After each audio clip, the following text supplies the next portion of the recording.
ওম শান্তি। আজকে 11ই মার্চ 2024। আমরা শুনছি প্রাত সাকার বাংলা মুরলী। আজকের মহাবাক্য, এই মহাবাক্যে বাবা বলেছেন, মিষ্টি বাচ্চারা, বাবা আর বাচ্চাদের অ্যাক্টিভিটিতে যে পার্থক্য রয়েছে সেটাকে চেনো। বাবা তোমাদের অর্থাৎ বাচ্চাদের সাথে খেলতে পারেন, খেতে পারেন না। প্রশ্ন, সৎসঙ্গে স্বর্গবাস, অসৎসঙ্গে নরকবাস এর ভাবার্থ কী? উত্তর, তোমরা এখন সতের সঙ্গে আছো, অর্থাৎ বাবার সাথে বুদ্ধিযোগ যুক্ত আছে, তাই পার হয়ে যাও। কিন্তু পুনরায় ধীরে ধীরে কুসঙ্গ অর্থাৎ দেহের সঙ্গতে আসার কারণে ক্রমশ নিচে নামতে থাকো, কারণ সঙ্গের রং লেগে যায়। সেই জন্য বলা হয় সৎসঙ্গে স্বর্গবাস, অসৎসঙ্গে নরকবাস। ওম শান্তি। এখন বাচ্চাদের দুটো ক্লাস হয়ে গেছে, এটা ভালোই হয়েছে। এক হলো স্মরণের যাত্রা, যাতে পাপ কাটতে থাকে, আত্মা পবিত্র হতে থাকে। আর দ্বিতীয় ক্লাস হলো জ্ঞানের। জ্ঞানও সহজ, ডিফিকাল্ট কিছু নয়। তোমাদের সেন্টার আর এখানের মধ্যে পার্থক্য আছে। এখানে তো বাবা বসে আছেন আর বাচ্চারাও আছে। এই মেলা হলো বাবা আর বাচ্চাদের। আর তোমাদের সেন্টারে মেলা বসে বাচ্চাদের নিজেদের মধ্যে, সেই জন্য বাচ্চারা সম্মুখে আসে। যদিও সেন্টারের বাচ্চারাও স্মরণ করে, কিন্তু এখানে তোমরা সম্মুখে দেখো, তোমার সাথেই বসবো, তোমার সাথেই কথাবার্তা বলবো। বাবা বুঝিয়েছেন বাবা আর বাচ্চাদের অ্যাক্টিভিটিতে পার্থক্য আছে। খেয়াল করো, এতে বাবার কি পার্ট আর রথের কি পার্ট। বাবা কি রথের দ্বারা খেলতে পারেন? হ্যাঁ, খেলতে পারেন। যেমন তোমরা বলো তোমার সাথেই উঠবো বসবো, সেরকমই যদি বলো তোমার সাথেই খাবো, কেননা তিনি নিজে তো আহার করেন না, বাচ্চাদের সাথে খেলাধুলা করেন। সেটা তো বাবা নিজেও বোঝেন যে দুজনে খেলেন, সব কিছু তো এখানেই করেন তোমাদের সাথে, কারণ উনি সুপ্রিম টিচারও। টিচারের তো কাজই হলো বাচ্চাদের আমোদিত করা। ইনডোর গেমস আছে না, আজকাল তো গেমসও অনেক রকম বিভিন্ন প্রকারের বেরিয়ে গেছে। সবথেকে নামজাদা খেলা হলো পাশাক, যার বর্ণনা মহাভারতে আছে, কিন্তু সেটা জোয়ার রূপে আছে, জোয়ারিদের আটক করা হয়। এইসব কথা ভক্তি মার্গের বইপত্রের থেকে বের হয়েছে। তোমরা জানো যে এই ব্রত, নিয়ম আচার ইত্যাদি সব ভক্তি মার্গের ব্যাপার। নির্জলা থাকা, খাবারও খায় না, তো জলও পান করে না। যদি ভক্তি মার্গে প্রাপ্তি হয় তবে তা অল্প সময়ের। এখানে তো বাচ্চারা তোমাদের সব বোঝানো হয়। ভক্তি মার্গে অনেক ধাক্কা খেতে হয়। জ্ঞান মার্গ হলো সুখের মার্গ। তোমরা জেনে গেছো আমরা সুখের উত্তরাধিকার বাবার থেকে প্রাপ্ত করছি। ভক্তি মার্গেও স্মরণ করতে হয় এক একজনকেই। একের পূজাও হলো অবিবেচারী পূজা, সেটাও ভালো। ভক্তিও শত রজ তম হয়। সব থেকে উঁচুর থেকে উঁচুতে শতগুণী হলো শিব বাবার ভক্তি। শিব বাবা এসেই সব বাচ্চাদের শোকধামে নিয়ে যান। যিনি সবচেয়ে বেশি বাচ্চাদের সেবা করেন, পবিত্র করেন, তাকেই সবাই ডাকে। আবার বলে নুড়ি পাথরে ভগবান আছেন, এটা বলে তার নিন্দা করা হয়। তোমাদের অর্থাৎ বাচ্চাদের অসীম জগতের বাবার দ্বারা রাজ্য ভাগ্য প্রাপ্ত হয়েছিল, আবার অবশ্যই প্রাপ্ত হবে। তোমরা জ্ঞানকে আলাদা, ভক্তিকে আলাদা মনে করো। রামরাজ্য আর রাবণ রাজ্য কি করে চলে, এটাও তোমাদের নম্বর অনুযায়ী, পুরুষার্থ অনুসারে জানো। সেজন্য প্রচারপত্র অর্থাৎ পর্চা ইত্যাদি ছাপাতে থাকো, কারণ মানুষকে সঠিকভাবে সত্যিকারের বোঝানো দরকার, তাই না? তোমাদের সব কিছুই হলো সত্য। বাচ্চাদের সার্ভিস করা উচিত। সার্ভিস তো অনেক আছে, এই ব্যাজই কত ভালো সেবার মাধ্যম। সবচেয়ে বড় শাস্ত্র হলো এই ব্যাজ। এখন এটা হলো জ্ঞানের কথা, এতে বোঝাতে হয়। এই স্মরণের যাত্রা হলো সম্পূর্ণ আলাদা। একে বলা হয় আজব আজব। কিছু জপতে হবে না, মনে মনেও শিব শিব বলতে হবে না, শুধুমাত্র বাবাকে স্মরণ করতে হবে। এটা তো জানো, সেই বাবা হলেন বাবা, আমরা আত্মারা হলাম তার সন্তান। তিনি সম্মুখে এসে বলেন, আমি হলাম পতিত পাবন, আমি কল্প কল্প আসি পবিত্র করতে। দেহসহ দেহের সব সম্বন্ধ ত্যাগ করে নিজেকে আত্মা মনে করো, আমাকে অর্থাৎ নিজের বাবাকে স্মরণ করো, তবে পবিত্র হয়ে যাবে। আমার পার্টি হলো পতিতকে পবিত্র করা।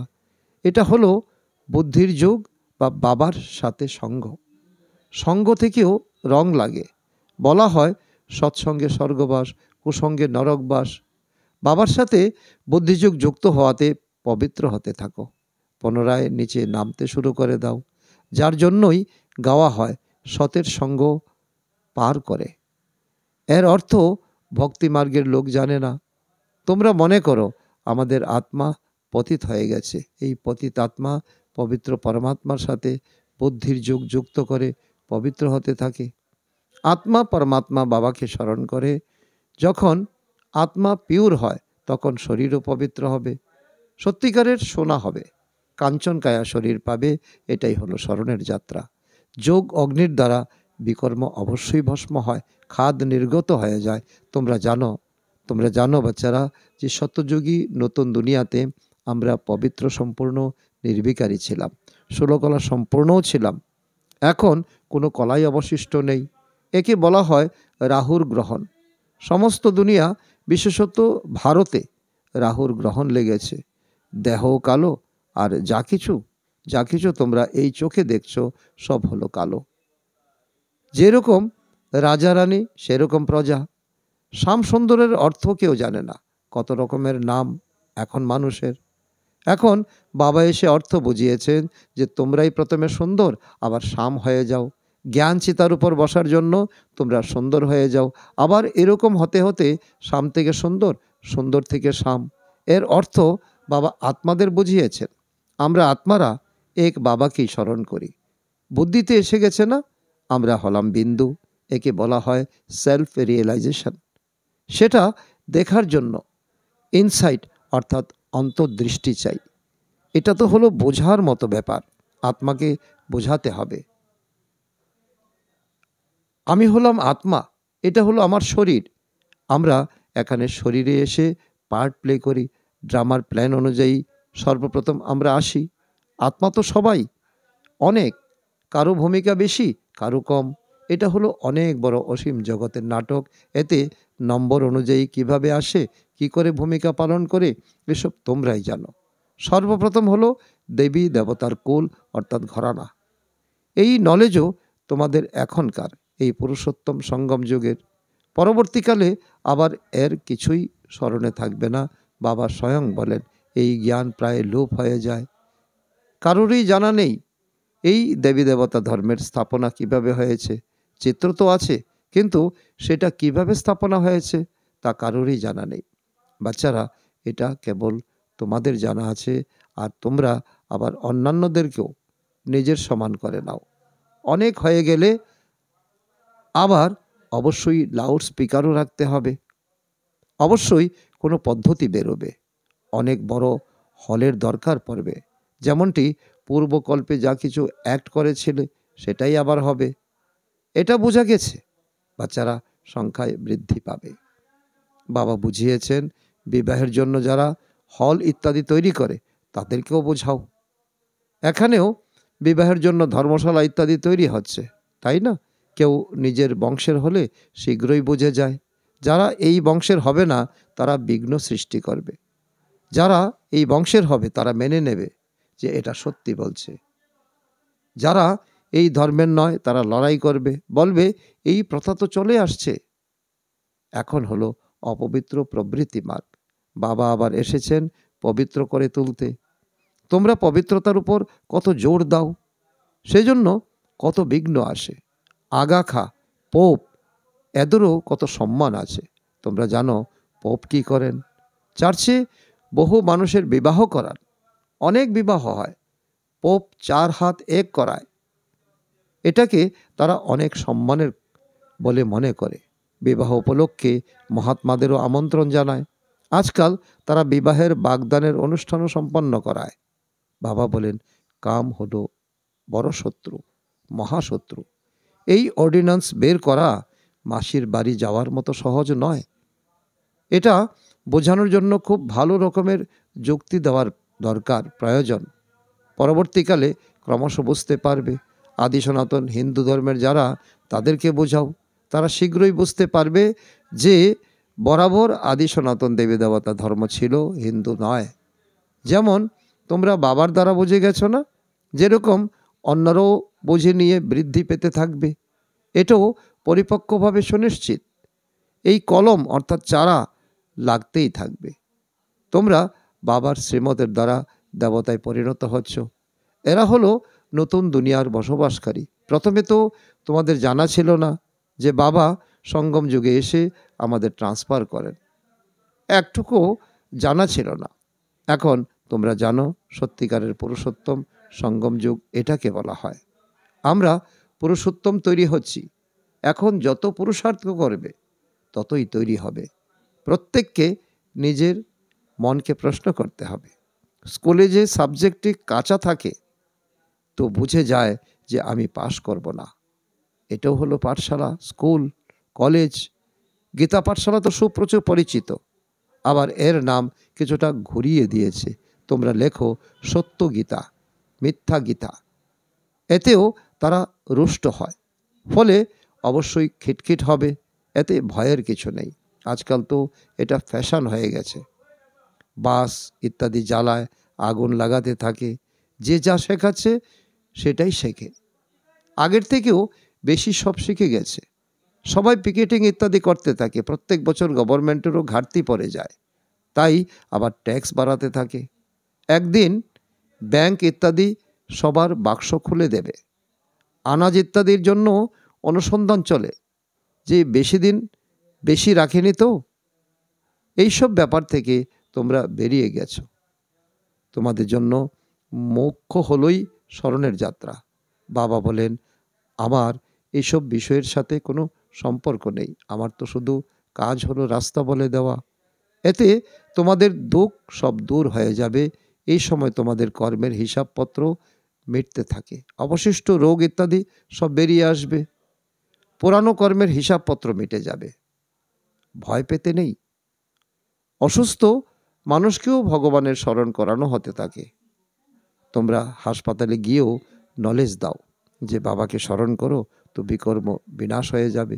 শুধু এই জন্মের ব্যাপার নয়, ভবিষ্যতের 21 জন্মের জন্য আমি গ্যারান্টি দিচ্ছি, কখনো রোগ হবে না। এক বাবাকে স্মরণ করলে তোমাদের আয়ু বেড়ে যাবে। ভারতবাসীদের আয়ু বেশি ছিল, নিরোগী ছিল। এখন বাবা তোমাদের অর্থাৎ বাচ্চাদের শ্রীমত দিচ্ছেন শ্রেষ্ঠ হওয়ার জন্য। পুরুষোত্তম শব্দটা কখনো বিস্মৃত হবে না। কল্পকল্প তোমরাই হও এরকম আর কেউ বলতে পারে না। তাই এই ধরনের সার্ভিস অনেক করতে পারো। ডাক্তারদের থেকেও তো যে কোনো সময় সাক্ষাতের জন্য সময় নির্ধারণ করতে পারো। চাকরিজীবীরা তো অনেক সেবা করতে পারে। রোগীদের বলো, আমাদেরও বড় ডাক্তার আছে, অবিনাশী সার্জন, অবিনাশী অসীম জগতের সার্জন আছে। আমরা ওনার হয়েছি, যার জন্য আমরা 21 জন্ম নিরোগী হয়ে যাই। হেলথ মিনিস্টারকে বোঝাও, মানুষ হেলথের জন্য কেন এত চিন্তা করে। শতযুগে মানুষের সংখ্যা খুব কম ছিল, শান্তি, সুখ, পবিত্রতা সব ছিল। সমগ্র দুনিয়ায় তোমরাই সকলের কল্যাণ করে থাকো। তোমরা হলে রুহানি পান্ডা, তাই না? এটা হলো অনেক বড় টাইটেল তোমাদের। তোমরা হলে পাণ্ডব সম্প্রদায়। এসব কারো বুদ্ধিতেই আসবে না। ফুড মিনিস্টারকে বোঝাও, সবার আগে সবচেয়ে বড় ফুড মিনিস্টার তো হলেন শিব বাবা। এত আনাজ দেন যে স্বর্গে কখনো কম হবে না। এখন তোমরা আছো সঙ্গম যুগে। দুনিয়ার জন্য কলিযুগ, আর তোমাদের জন্য সঙ্গম যুগ। সমস্ত চক্র তোমাদের বুদ্ধিতে আছে না, সত্য, ত্রেতা, দ্রাপর, কলি। সেই জন্য তোমাদের সদর্শন চক্রধারী বলা হয়। এখন যদিও ভারত ইনসলভেন্ট হয়ে গেছে, বুদ্ধিমান এসে বুদ্ধি বা জ্ঞান শেখাতে থাকেন।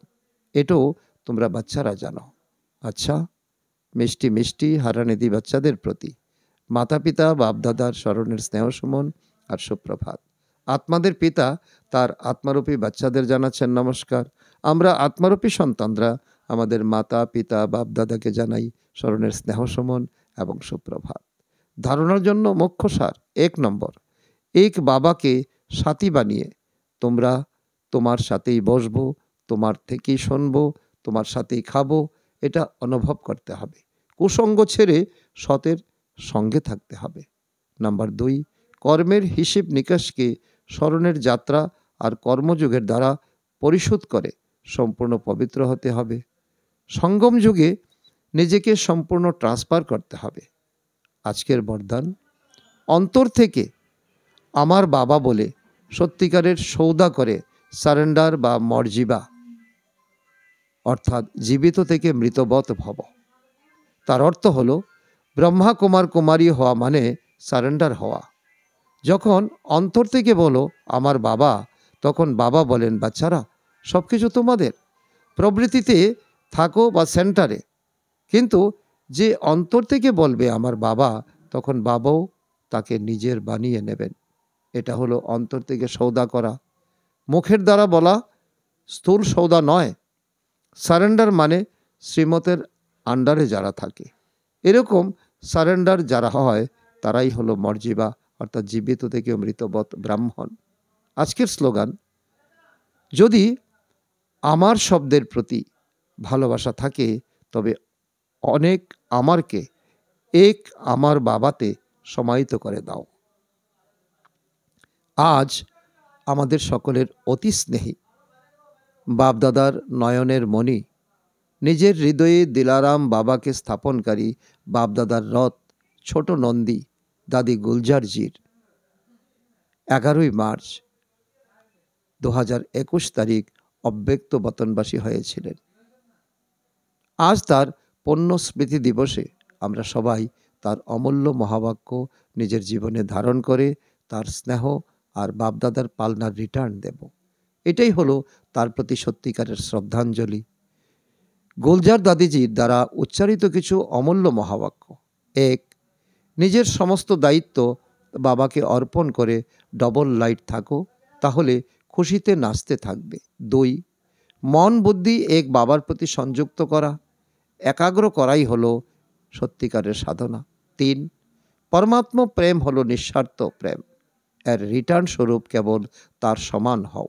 4, বাবাকে সাথীরূপে অনুভব করার জন্য মন বুদ্ধিকে ক্লিন আর ক্লিয়ার রাখো। 5, সর্বশক্তিমান বাবা সাথে আছেন, তাই সদা আনন্দে থাকো, দ্বিধাগ্রস্ত হবে না, ঘাবড়ে যাবে না, আর কখনো হতাশ নিরাশও হবে না। 6, অন্তবাহক শরীরের অর্থাৎ ফরিস্তার দ্বারা সেবা করার জন্য ডবল লাইট হও।